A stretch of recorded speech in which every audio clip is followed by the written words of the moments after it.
Peace and love, black families. The Prince of Pan-Africanism, Dr. Umar Johnson. I want to give a shout out to Black Ice TV. Make sure you watch it, support it. The news you can use, the information you can use. Youth, Pan-Africanism, economics, family, community. Make sure you support Black Ice TV because Dr. Umar Johnson does. It's sacred. On the die, mother and father is the basics. Rise like you're supposed to slip out the matrix. Still dumbstruck, thinking this is entertainment. Escape to reality. Yeah, I keep it raw like Sarasetti, Hotep, but if you're an enemy, you catch a broke net. Bang on the system like bullets from barrels released. Zulu Kemetic like African Bombata. The beast got a hold of the streets, rectify it like Malcolm. Watch your friends and your enemies, never doubt them. Never should you participate in their traditions, cause when you do, you put your own life into submission. Who's the victim? Tell me who the fuck will listen and step up and take charge. Most are called slipping. If you don't stand for nothing, fam, then you fall for anything. Knowledge reigns supreme, give your team the mental medicine. My heart goes out to the wild youth. My name is Cecil Hudson, and I'm with a little organisation called the Pan-African Society Community Forum. And I just have a little question, it may even be mischievous, but I'm looking, I'm looking at your page 45 of your excellent book, and it has major rivers of the world, and the Niger doesn't appear to be there. And it seems to me that it's one of the major rivers of the world because of its impact on West Africa. Mm-hmm. And the white people knew that, which is why they spoke so much about it at the Congress of Berlin, along with the River Congo. So I'd just like your response to how you came to be the Niger. Oh, sure. Now, two things. One, major rivers of the world, major is determined by the length of the river, right? Other point is By what of the river? the length of the river. So the Nile River is the longest river. Thames in there, it's very short. Good observation. The other thing is, that book was written 25 years ago. I had hair 25 years ago. Everything changes. So since this is the 25th year anniversary of that book, I'm in the process of revising and republishing that book. And Cecil, I would take your suggestion to heart, and I would make a modification on that page as a result of you bringing that to my attention. Because, as I said earlier, I now know something that I didn't know 25 years ago about the significance of the Niger River and our association with the migrations from the Nile to the Niger. So one of the things that I will be the first to acknowledge is that I don't know everything, and that I'm learning every day, and that the more that I learn, the more it helps me become a better person. And I always make it a constant point to revise my presentations, to revise my publications. So the revised version of that book and subsequent books that I will write will have a different orientation than the things that I've written in the past. I'm not the same person I was. Hell, I'm not the same person I was yesterday morning. I'm changing every day. I'm growing every day. And as a result of my growing, I understand that we all are growing every day. We all have an obligation and responsibility to help each other grow. So I'm always open to accepting critiques of my work, because I'm still a work in progress, right? And I'm still working on improving myself. So when the revised version of Nile Valley comes out, I'll be thinking of you as I make my revisions, all right? My sister. Hey, Blossom. I'm new to all of this room. Okay. I'm learning, and I'm likely to change a lot of things. Brother Dudley borrowed my question. That's okay. In that question, you answered when you enlightened us to something you weren't into. So I will endeavor from now on not to use that. Good. I'm blessed, that someone like you could take time out of your busy schedule to be with us. I don't have a question in particular, but there's something that keeps bugging me. My brother here, we were talking about it this morning. The best way to go about helping your people, those who are sleeping, who are steeped in religion, just how to begin to open a dialogue with them to get them interested, because not And they're often people who mean a lot to me. Sure. Just how to help them to move from back where they are to somewhere else. Sure. And that's a wonderful question. It's a question that I'm asked quite frequently. And the answer that I will give you now is different from the answer I would have given you 5 years ago or 10 years ago as a result of my growing and learning. And I would tell you this, that I've learned to respect other people and the faith that they adhere to. And everyone has the right to interpret the Creator the way that they want to. But as I also said, nobody has the right to impose their interpretation on me. And that I will ask of a person that my understanding of your relationship with God, the Creator, Allah, is really determined by how you treat people who don't believe what you believe. Period. So for those family members and friends who subscribe to a specific religious ideology, I don't impose my thoughts on them, but I live my life in such a way that they can see that my life is a reflection of what I know. And I know many people who are involved in the church who live with the contradictions in the church, And some are asking questions, others are too afraid to ask questions. I know many people in the church who are looking for direction. So just by living a truthful life, for those that are looking for direction, they know, they will learn that you can find truth anywhere. And when they see someone who is living a truthful life, they will come to you. And then that's the time to begin to have conversation with that person, because now they're ready to receive. Because quite naturally, there's this thing called cognitive dissonance, where we are socialized to be afraid of things that we're unfamiliar with. And just thinking about or talking about those things that we're unfamiliar with will make us ill, physically ill. People will shut down when they hear you discussing things that they have been socialized to believe were evil or uncivilized. So you need to be aware of that and need to find ways to neutralize or to work around these mental, emotional, psychological, religious, and spiritual barriers that are there. And that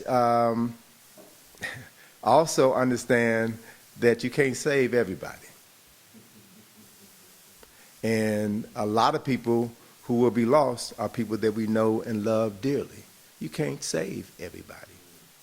But if someone that you love comes to you and needs your help, then you're obligated to provide whatever assistance you can. And if that person is sincere, then they will express their gratitude in working with you on future endeavors. So you got to love people and respect them where they are, and oftentimes you have to lead them along, which hurts you a lot if you feel that they're moving in the wrong direction. But some people have to be loved from a distance. And we have to work consistently to live the best quality of life that we can, and to demonstrate that, so that when the time comes, you're able to help somebody who genuinely desires your help. I hope that. All right, you're quite welcome. All right, again, thank you, Anthony Browder, for coming to see us and blessing Black Lives Community. My question is, according to kinetic science, the heart was a central point for them when it came to the way the heart ceremony. But what is the significance of that stela to us today? What's Stella? When we look at the way that the heart ceremony, that whole end of life, what you're supposed to do, how you live. Talk about the relevance to Black people today, because you've seen it bantered around in certain circles and talks about it's widely known, but what is the true relevance of it when we look at it in this day? Sure. Okay. Appreciate your question, brother. So within the ancient Kemetic lifestyle, their spiritual traditions, they considered the heart as the seat of the soul, which is why when they mummified a body, the heart was the only organ that was kept in the body, because the heart was an essential instrument that was going to be crucial to us making the moving from one stage of life to the next stage of life. So the reference, the scene that you're talking about is the scene that's often referred to as the weighing of the soul, where the soul of the deceased is led into the hall of the double aspects of Ma'at, who represents the principles of truth, justice, righteousness, balance, harmony, order, and reciprocity. And as they are led into the hall of Ma'at, the crucial image that is seen is the scale, which is referred to as the scale of Ma'at. And on the left side of the balance, you find the heart of the deceased. And typically in many of the images, you'll see Impu, who is the person who leads the soul of that person into the hall of Ma'at. You'll see Impu adjusting the balance so that it can give a fair and accurate reading. And then on the other side of the balance, on the right side of the balance, you see the feather, which is a symbol associated with Ma'at and represents all the principles associated with Ma'at. And so at that critical point in the evaluation of a person's life, their soul has to recite the 42 admonitions of Ma'at, the 42 declarations of innocence. I have not defrauded offerings. I have not spoken ill against the Creator. I have not polluted myself. I have not polluted the land. I have not committed murder. I have not committed adultery. And those of us who are familiar with Christianity will recognize within the 42 admonitions of Ma'at the 10 commandments. And so one of the things that we have to be clear of is that prior to the people who classified themselves as Jews coming into Kemet, they didn't have 10 commandments. And there's a profound difference between a commandment and a declaration of innocence. A commandment is something that you give to someone who is ignorant. They have to be commanded what not to do. A declaration of innocence is something that a person declares because they have been trained all of their lives to know that it is wrong to kill. It is wrong to commit adultery. It is wrong to do these things. But people who are one step above a barbarian have to be commanded not to kill somebody, has to be commanded not to commit adultery. So there's a profound, personal, spiritual, and cultural differences between people who adhere to commandments and people who follow declarations of innocence. So the idea is that when one declares their innocence and they are found ma'keru, or true of voice, then it means that the scales are balanced. It means that the heart is literally as light as a feather. That's where the concept comes from. It means that the person has lived their life in harmony with the principles of Ma'at. And they then are led by Heru, the son of Asar and Aset. And if you follow that scene out, that vignette out of the weighing of the soul, you will then see Heru leading the soul, the vindicated soul, to his father who is sitting on the throne of judgment. So you have Asar, who is the Lord of resurrection, sitting on the throne of judgment. Saw the Lord of judgment and the Lord of the afterlife. I saw the first person in recorded history who died and was resurrected. That's 4,000 years, at least 4,000 years before this other fellow was died and resurrected, right? Context is everything. Context is everything. But the other important thing about this scene is Heru leads the soul to his father, which should make any Christian recall the phrase in the Bible, John 4:6, I believe it is, none comes to the Father except through me. Huh? Yeah. So what you will find is that many of the stories that are in the Bible were derived from stories that were written in the book of Coming Forth by Day. Thousands of years earlier. And so this idea of the heart and the weighing of the soul is an idea in which the soul of a person has the opportunity to demonstrate the lessons that were taught to them throughout their lives. You should live your life according to these principles so that on the day of judgment, you will be found to be of true voice and can reap your reward in the afterlife. Now, the other part of that I I understand now better than I did 25 years ago when I wrote that book. I now understand very clearly that no human being could live up to the 42 admonitions of Ma'at. Nobody could. So it was a goal to achieve. But you strive to achieve that goal with the knowledge that most people aren't going to be able to accomplish it. But you don't give up the goal. And the other important fact that I now understand better today than I did just 3 years ago is that those ancestors who wrote those texts, the Book of Coming Forth by Day, who created the tombs and the temples, who created those vignettes, created those images, they knew that there was no death. They knew that. They knew that life was eternal.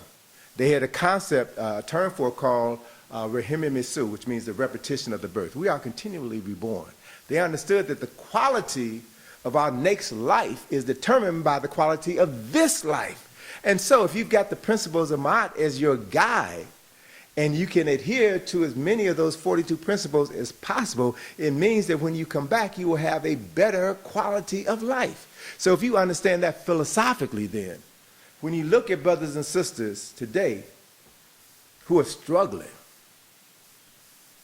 trying to make it, then what that tells me is that they are people who in the previous weighing of the soul probably could only truthfully speak to maybe 4 or 5 of those declarations.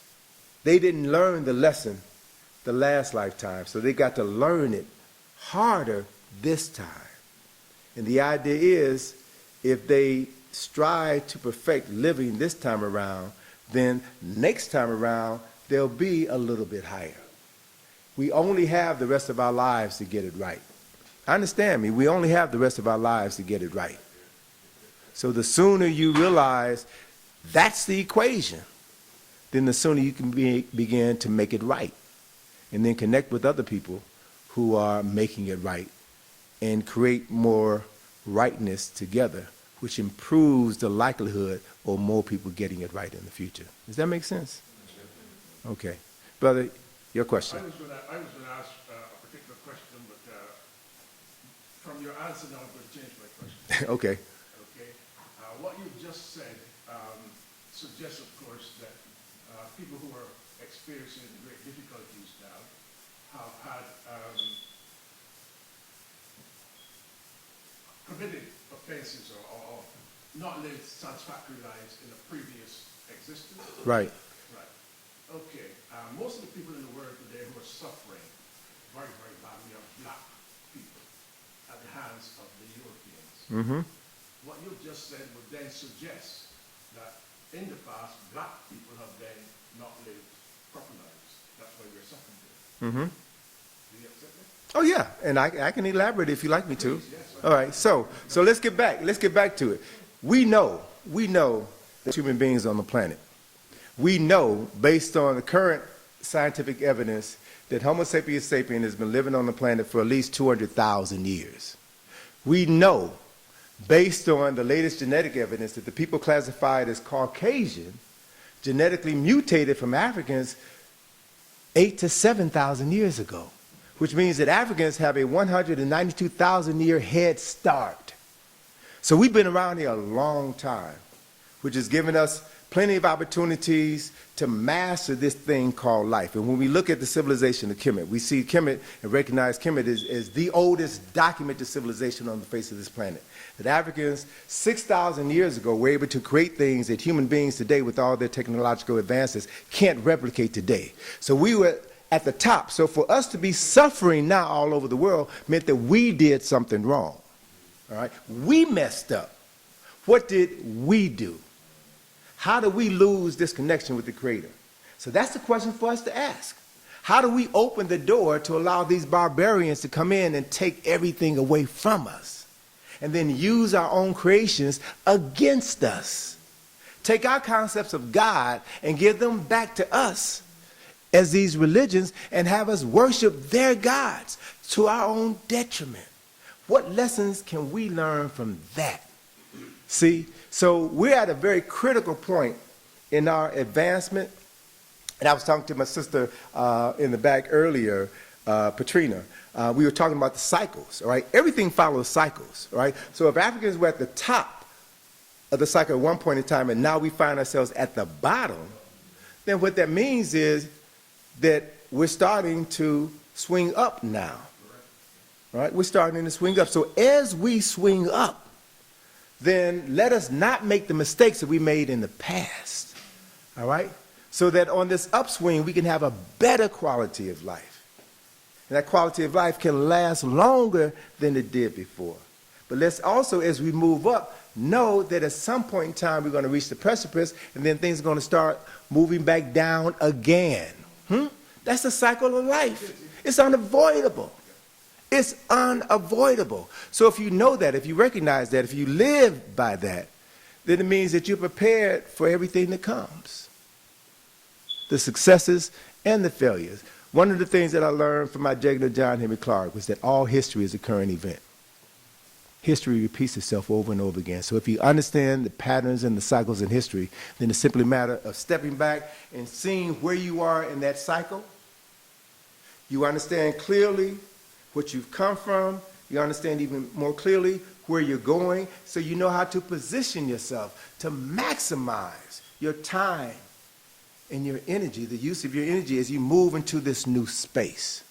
So the challenge for us, the opportunity for us now is to move into this new space with a greater awareness of our past so that we can make fewer mistakes, so we can maximize everything that's coming our way. I also know that the reign of the European is coming to an end.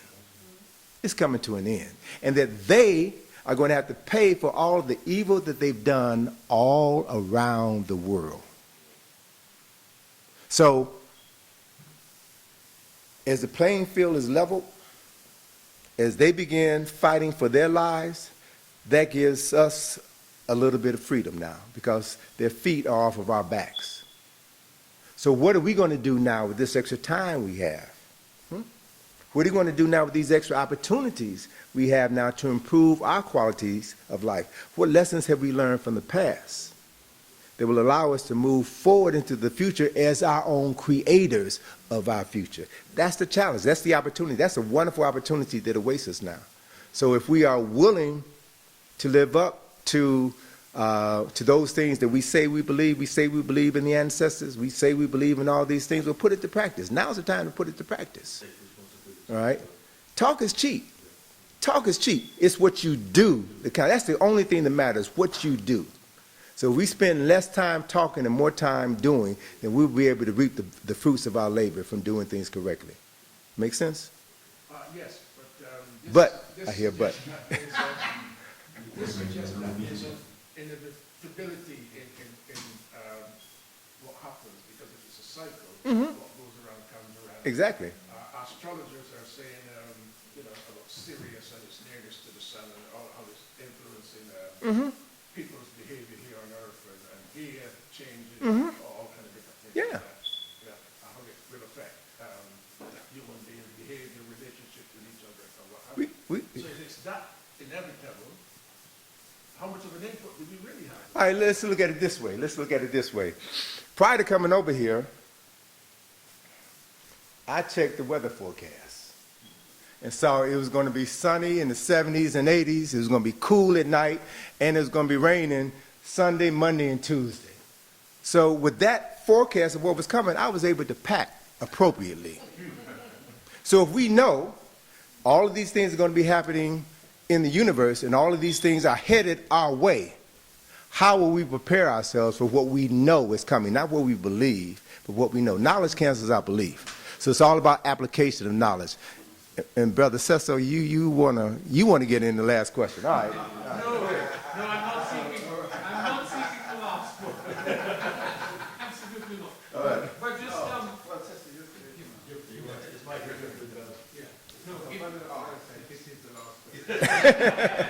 no, I'm not seeking the last one. No, it's okay.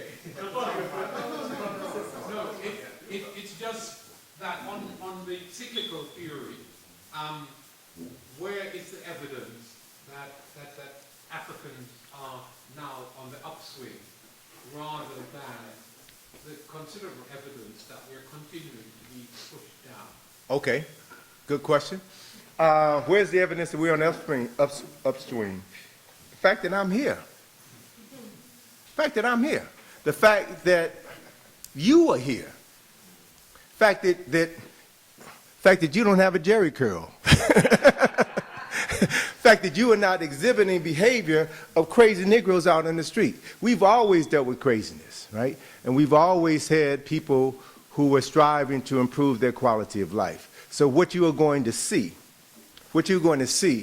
as the quality of life for Europeans begins to diminish, you're going to see more African people with consciousness taking advantage of these opportunities and move forward like never before. You're also going to see more African people going down with the Europeans because of their belief in the European, right? So this ain't a theory, brother. This is a fact. And if we're conscious, again, following Dr. Clark's understanding, his observation that all history is a current event. All you have to do is study history and the patterns and cycles in history. And coming from the United States, what I can tell you beyond a shadow of a doubt, that the current president of the United States is proof positive that this is the Europeans' last stance. It's proof positive that this is the Europeans' last stance. This person whose name I refuse to say is the dumbest president in history, and that European leaders are afraid of the world he's creating for them. Right? So I know that the United States is on its last leg. Knowing that means that it's important for me to position myself and develop other options so that when that ship goes down, I don't go down with the ship. And I also know that the vast majority of people who look like me back home are going down with the ship because they don't believe in their inherent right of self-determination. They believe in the master. So they're going down with the master. So be it. So be it. But at the same time, I know that as this cycle continues to play itself out, if we do our job correctly, and if we align ourselves with the best of what our ancestors have to teach us, then it means we can avoid a lot of critical mistakes, and we can position ourselves to have a better quality of life in the lifetimes to come. That's what drives me. That's what motivates me. And until I find a better way, this is the way that I'm moving. All right. So we're done. Make a little pain, now they feel they made it. Still rock chains and whips, still on a slave ship. Our history is there and the rest can't change it. Schools don't teach it, seek it is sacred. Honor thy mother and father is the basics. Rise like you're supposed to slip out the matrix. Still dumbstruck thinking this is entertainment. Escape to reality, most lives are wasted. See, enough don't feel the same, that's why we're left grieving. Our resources stolen for street codes, we're bleeding. I'd rather die for freedom than live for bullshit. If you feel the same, holler at me, fam, and let's link. Many don't know the history, that's why their life's a mystery. If it ain't revolution, then it don't mean shit to me. All you seem to care about is gold chains and whips. We had that in abundance, locked in them slave ships. And before that, we had the whole globe in our grip. The belly of this song is the reason why we slipped. I'm a warrior like Hannibal, resurrect through my seed that out.